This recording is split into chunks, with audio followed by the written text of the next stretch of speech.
एकछिनको लागि बन्द गर्नु परेको थियो मेरो युट्युब च्यानल हेर्दै थिएँ म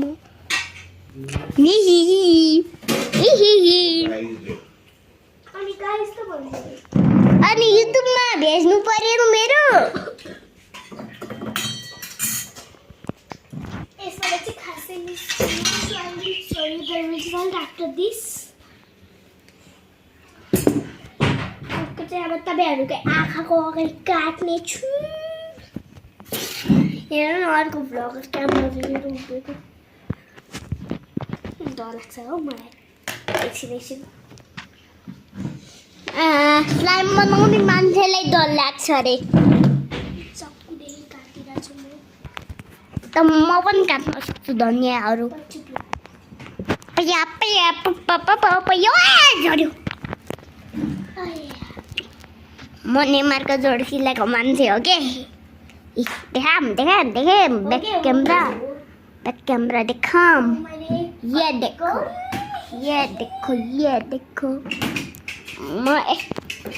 म यस्तो जोडसी लगाएको छु यस्तो मैले यस्तो लगाएको छु यस्तो जोडसी सो गाइस हाम्रो ब्लग लङ ब्लग हो या भन्दाको सबसे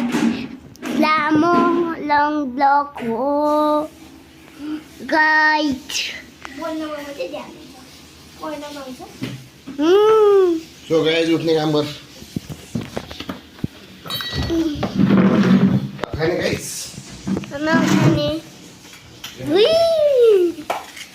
यहाँ देखाउनु परेन कसरी बनाइरहेछ अझै एउटा एलोभेरा चाहिन्छ जस्तो बनाइ चाहिँ के राख्छ थाहा छ त नै के बनाएर दिन्छ थाहा छ त नै थाहा छ के स्लाइम कहाँ बनाएर दिन्छ त्यो उता बाहिरबाट मामाले पालेको छ के चिप्पो किराले बोकिरहेको थियो बाहिर कसरी जान्छ मतलब ढगार लानु पर्यो होइन यो त्यो सबै काट्नु गएर बस्नु होइन यो सब ढगार ल्याइदिनु ये देखो के हुन्छ त दुईटा युज गरे पनि ओ दिदी पुरै चार्जर प्लगकै यहाँ ल्याएर चार्ज गर्दै गरौँ मोबाइलको चार्ज बिस्तारै दिन